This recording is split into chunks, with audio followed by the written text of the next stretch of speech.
And in today's lecture, we'll be looking into the redundancy in network relationship, right? So, what does redundancy in network relationship is that? Say, for example, this is what we have done in the previous class. We had a project having activities, 17 activities from A to Q, and it has its associated predecessors from starting till the one that is previous to that. A is the initial activity and does not have any predecessors or immediate predecessors, whereas Q was the last activity which does not have any successors or immediate successor, but it has got almost all the activities as the predecessors, right? Given a problem where immediate predecessor and immediate successor is not there, so it's our duty to find out the immediate predecessor and immediate successor for a particular activity in a project, right? So why immediate predecessor plays a huge role is that, say, when I discard this immediate predecessor or immediate successor, it looks very complex. The project itself looks very complex. The predecessor list can go many things, like it includes many complex activities, so it will be very difficult and trivial for us to develop the network diagram, right? So, and also I told you in node links will not be given in examination, so probably you have to make up the node link using Fulkerson's rule or something like Fulkerson's rule for naming events or something like that, right? So this is what we talked about in the previous class. We talked about the forward pass construction, and we also talked about the backward pass construction. We construct the network diagram from the last activity till the first activity. And this is the activity on arrow diagram. I repeat, it's an activity on arrow diagram where the activities are provided above the arrow. Right. So you can take a look at A, B, G, E, H. All these things are the name of the activities and are represented above the arrow. And this bubbles, blue colored bubbles, are the nodes, whereas the numbers provided in the nodes, or even it is called as events, and those are called node numbers or event numbers. Typically, they are represented as event numbers, events and event numbers. This is a start event for activity A, and this is an end event for activity A, and as simple as that, right? Then we talked about redundancy network diagram. So one example I want to give you here. Let's take a look at this. If I wanted to construct H, activity H, right? Say activity H has predecessor starting from A, B, G, right? A, B, and G. Unless you don't do A, B, and G activity, H is not affected or realized, or it does not happen, right? So that is why we mean by predecessors. But for H, it's fine. A, B, and G. Think of activity O. Here it is, activity O. The predecessors being very huge, like A, B, G, H, and I. It could be this way. Remember, this is a destination and this is a start, right? How now? What are the different ways or routes you can take to reach activity O, right? So you can go to A, C, I also, and directly end up with O. Then A, B, G, H also, and end up with O. Then A, B, G, L also. A, B, G, L. Then you can reach O. Or you can even take A, D, F, I, and then O.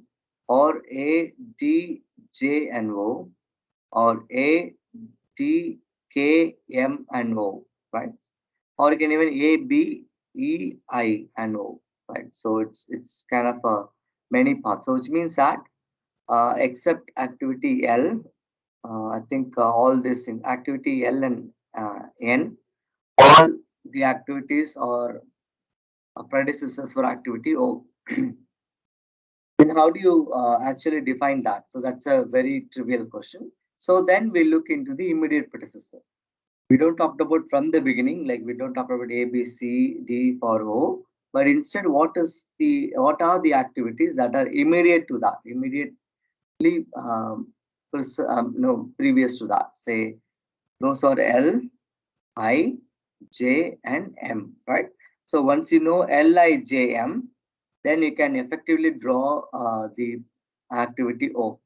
Or in other words, these are redundant predecessors. The reason is that, say, if I say L is a predecessor of O, it is understood that A, B, and G are predecessor of O. The reason is that L has a predecessor of A, B, and G. So if L is a predecessor of O, then A, B, G is also predecessor of O. So it's a redundant. You don't have to really take a look at that. So in yesterday's class, I talked about an example, like if some pursue their master degree, like MTech degree, nobody is going to ask whether have they completed HSC high school degree or at least their undergraduate degree. So it's understood. So when somebody is in master's degree, they would have completed their schooling plus their undergraduate degree, right? So it's as simple as that. So the current one, which is currently ongoing, is MTech. So that is the immediate predecessor. Whichever like from the kindergarten that student has done, that all redundant predecessor. It is not required for the construction of future. Like for PhD, he should have completed an MTech or higher degree, master's degree. Then only is eligible for a PhD degree, right? Something like that. So in that case, they look into the MTech, not everything. They from what they studied in the 6th standard or +2 or something like that. So that's basically the redundant relationship, right? So we can remove those and find out immediate predecessor using a procedure called precedence table, right? So redundancy and network relationship, and those is called precedence relationship, right? Or precedence table, right? So you can find out immediate predecessor from a list of predecessors, and you can also find out immediate successors from the list of successors, like the overall successor. You can find out immediate successor, and let's take a look at the predecessor first. This is the same network diagram, which has got activity A to Q and has got the predecessors. This is the overall predecessor. You can see the predecessors, the number gets increased, and in the last activity has got almost all the activities as a predecessor, right? So something like that. Node link does not make any significance here, but for clarity, I've given node, right? So first step, it is little confusing, so I'll go very slowly. The first step, draw this table, right? So this table comprises of activity A to Q. So this, the bottom, the left hand side column, the first column is the activity column. So number of activities in a network, you just put down in this particular column, right? Then from this point onwards, we'll be making this entire column. You can transpose it to row wise or something like that. Like the entire column gets transposed to row wise, and you label them as a predecessors. I repeat, the left hand column, you write all the activities, whichever is your consideration for constructing a network diagram, or the information available for you to construct a network diagram, put down in the left hand column. That will be an activity, right? Then will be the predecessors. Predecessors will be the same activities, but in terms of row wise, like the first row or something like this row, it is the predecessor, right? Then A cannot be a predecessor of A, so you can mark the diagonals which represent that activity cannot be a predecessor of that activity, right? So this logic is maintained. Like, so how can A be a predecessor of A? So that's practically not possible, or it's impossible. So that we mark the diagonals. We just mark it or something, right? I repeat, we'll be making the same table to find successor also, but as of now, the left hand side, the first column, the left first column will be all the activities, and those activities, how much our number. In this case, we have got 17. Then we make the 17 in a row wise, and you label them as a predecessor, and you mask the diagonal. It's always a square matrix kind of thing, because it's the number of units or number of activities you consider, and that gets into the predecessor row as well, right?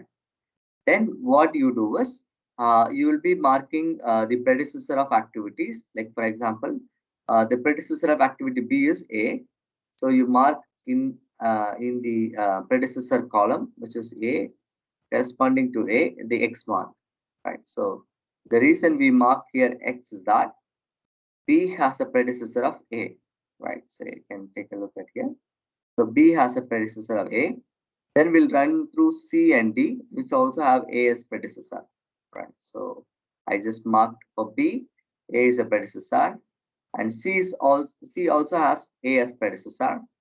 Then D also has A as predecessor. So we mark them with the X mark corresponding to the A, which is a predecessor here.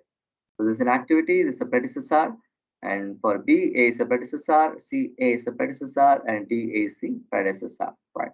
Then let's take a look at activity E and its predecessor. For activity E, the predecessor is A comma B, right? So two predecessors, one is A and B. For F, it is A and D. For G, it is A and B. Let's take a look at EFG. E has A and B. E has A and B. So we mark X marks in both corresponding A and B. But F has A and D. F has A and D, right? So take a look at this. So that's how it is A and D. And G has A and B. G has A and B. So we mark G has A and B. Let's take a look at H. H has A, B, G. Then I has A, B, C, D, E, F, G, H. Everything before I. There is still H. Right? Say H has A, B, and G. A, B, and G. And I has almost everything till A to H. Say that's why it is marked A to H. And you repeat the process for activities A to Q, right? So remember, this is what we talked about, the predecessor relationship. And we have not done anything to retrieve immediate predecessor or to remove the redundant predecessors. Our job here is to just plot X mark against the predecessor column to indicate that that is a predecessor for that particular activity. If you take a look at activity P, we have got A, D, and K. So A, D, K are the predecessors, overall predecessor of activity P. And if you take a look at activity Q, it is almost everything from A to P, which is the which are the predecessors of activity Q. Right now, it's a little confusing. I just request you to kindly pay attention. So once you do this, then it's a very important step to remove the redundancy or remove redundant predecessors to find out immediate predecessors, right? Say for a precedence relationship, for finding out immediate predecessor, we will be operating below this diagonal in the bottom portion, right? So just come to the last activity, that is activity Q, and its corresponding last predecessor. In this case is activity P, right? Say we don't have to color this, but for explanation, I'm just coloring this. So let's assume or let's take the last activity, which is Q, and its corresponding last predecessor, which is activity P. Now, what you have to do is that we will be taking a look at here, and we will be eliminating its predecessors. The reason I told you, when something is a predecessor of an activity, which is a predecessor of immediate predecessor of an next activity, those activities that are a predecessor of the predecessor is the redundant predecessors. So we are trying to eliminate that, right? So that's why we took activity P, which is the last predecessor for activity Q. Then we will be circling its corresponding predecessor, like I'll just tell you.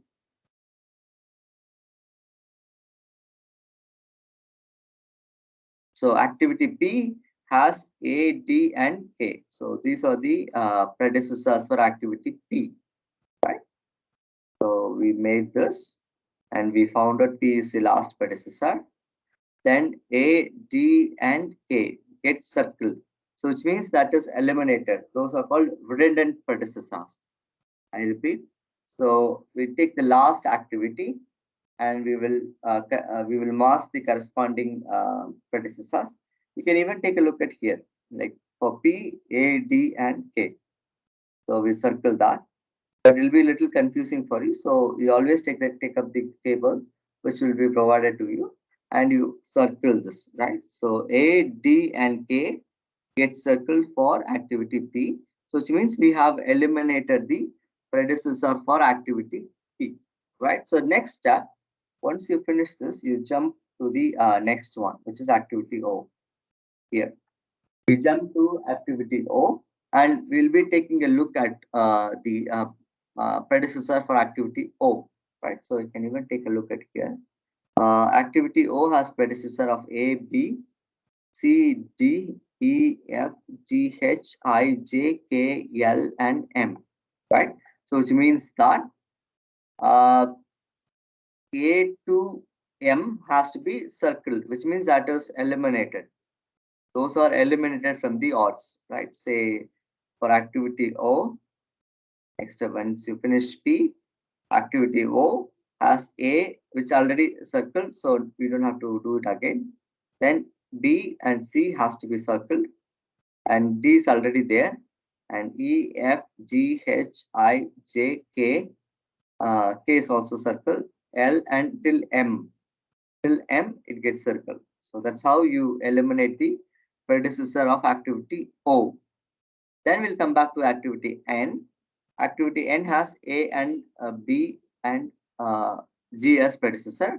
Since it is already marked, that's it. Like we don't have to really mark these things. So which means that the process by itself, it works mechanical by itself. So you don't have to really put a lot of computation. The table itself will yield you perfect result, right? Say typically for activity Q, A to M or redundant predecessors, like A to M or redundant predecessor, but the immediate predecessors are one that is without the circle, that is N, O, and P. Let's see whether we have found it correctly. Let's take a look at this thing. We'll go back to the original table before forward pass construction. This is the original table. We have got activity Q, which has got almost A to P, almost all the activities of predecessor. But if you take a look at that, the immediate predecessor are N, O, and P, right? So N, O, and P. Let's take a look at the diagram. For activity Q, you can see the immediate predecessors are N, O, and P, right? So we have correctly identified the immediate predecessor, right? So that is the significance of this particular table, right? But we have found out immediate predecessor for only activity Q. We need to find for remaining P to A, like so A to P. So these 16 activities, we need to find the predecessor, immediate predecessor, right? So once we finish that, next we'll go to the penultimate, activity, which is activity P, and we'll take a look at the last predecessor. In this case, you see most of the things are blank. So whichever we mark with X only will be taken for consideration, right? Say for activity P, A, D, and K are the predecessors, right? So overall predecessor, we need to find the immediate predecessor. So we'll go to activity P and we'll take up the last predecessor. In this case, the last predecessor is activity K.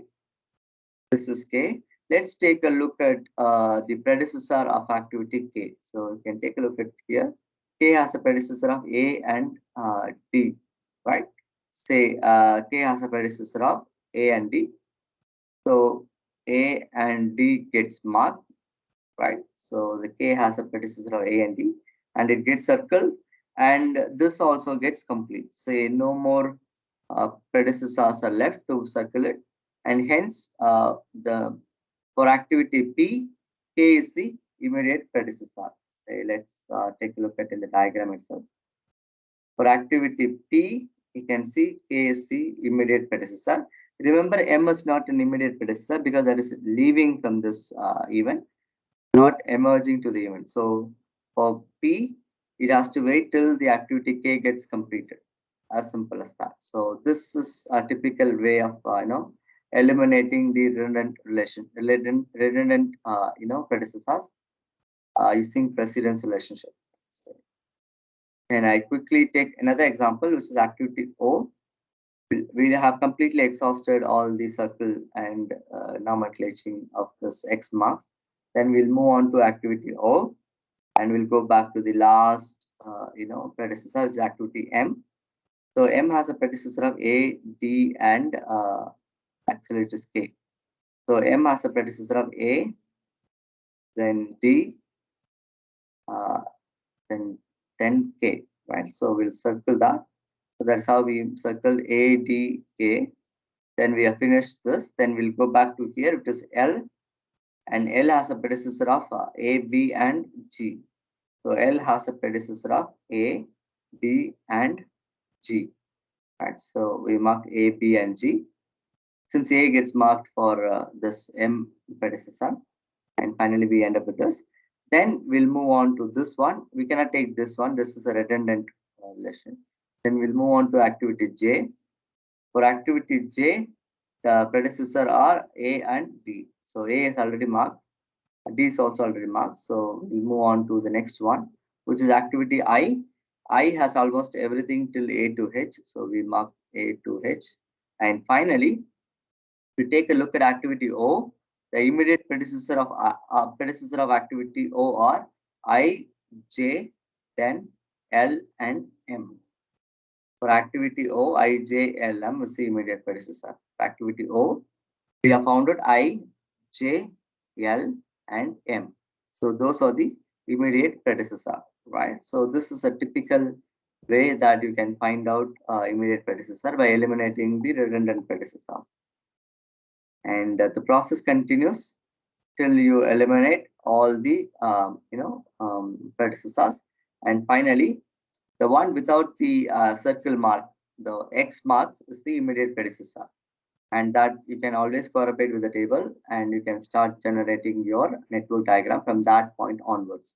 So this is a typical example of how to eliminate the redundant predecessors to find out the immediate predecessor. All right. The same way, you can take a look at like immediate predecessors and overall predecessors and the activity from the redundant table. Right. So these are some processes. Let's take a look at like activity I.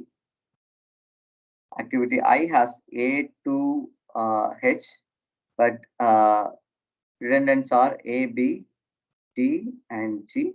So the remaining C, E, F, and H. C, E, F, and H are immediate predecessor. So this is a typical way in which you find out the immediate predecessor. Right. The next is the successor relationship. Like in this case, we'll be interested in finding out the immediate successor. What comes immediately after an activity? What follows an activity immediately? So that's what basically we call immediate successor. So we're gonna find that. So we'll be using the same table. In fact, even in examination, you can use the same table to find out the successor relationship. The reason is that these are the same activities which has its corresponding successor relationship. Right.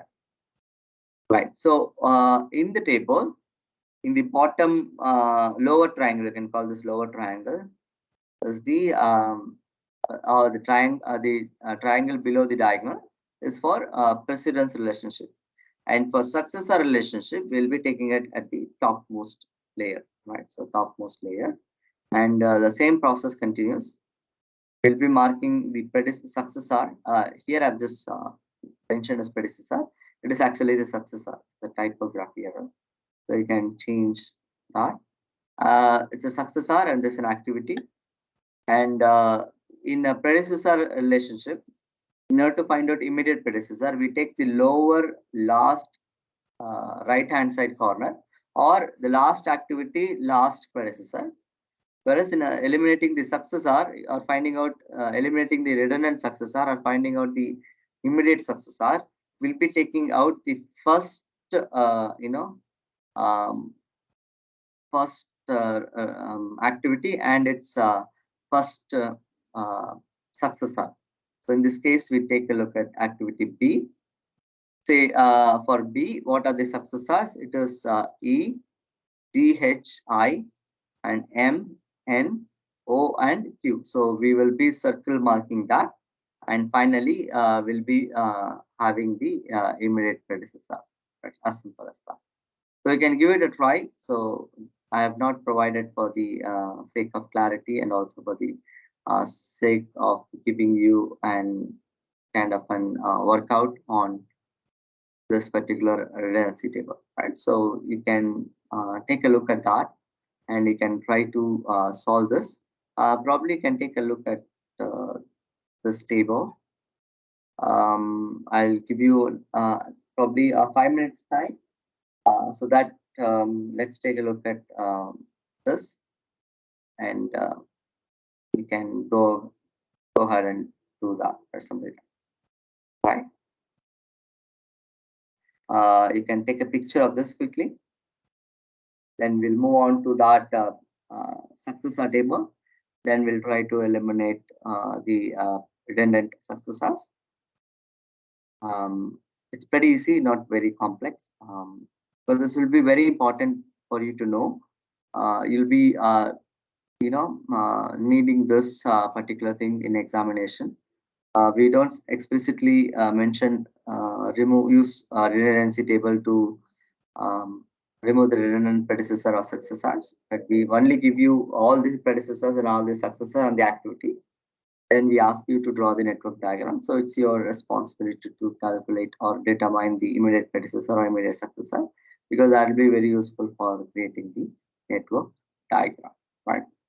So this is it. Like I also give you this table in which you can in which you can mark the successors. You don't have to need that table, because if you want to find a predecessor of activity I mean successor of activity I, you go back here and you can see the successor are O and Q, right? So you can circle that, for activity I. Start from here. For activity B, what are the immediate successors? So immediate successor, successors are E, you circle E, G, H, and I. Then M, N, O, P, not P, O and Q, right? So from this thing, you can make a look at it. So then once you finish B, you go to C, and you will find out immediate predecessor of C, which is basically I, O, and Q. So those are immediate those are successors of C. And D, we go to D. The immediate successors are F, I, J, K, M, O, P, Q. And if you have done already circle, leave it. So finally, what happens is the immediate successor of activity B will be BCD. Like from the table, we can understand that.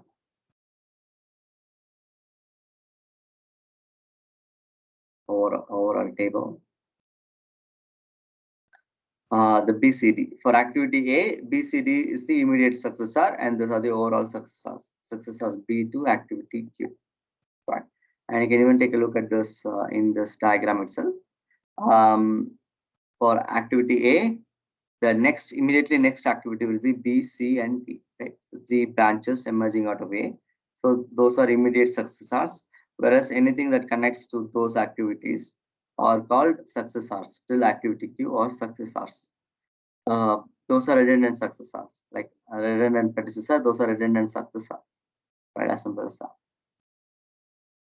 Right, just take a look at this. Probably I'll give you 5 minutes time. Say,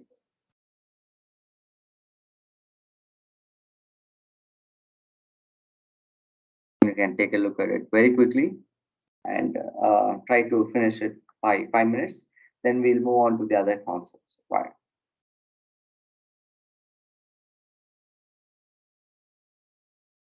Do not take much time. So it's pretty simple. Because if you don't practice this, then it will be very difficult for you. So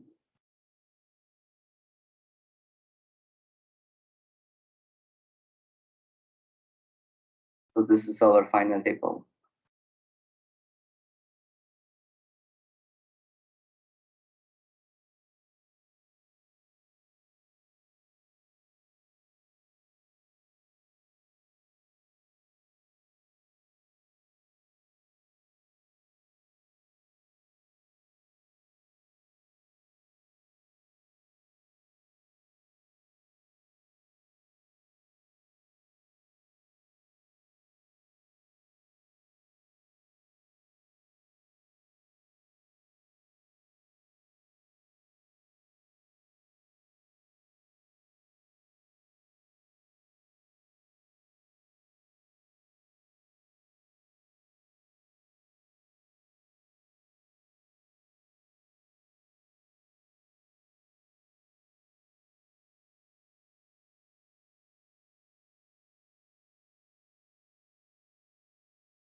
You can check your answers here. Like since I've given immediate predecessor, immediate successor, you can always cross check with your answers from the table whether you have achieved exactly this or not. Right.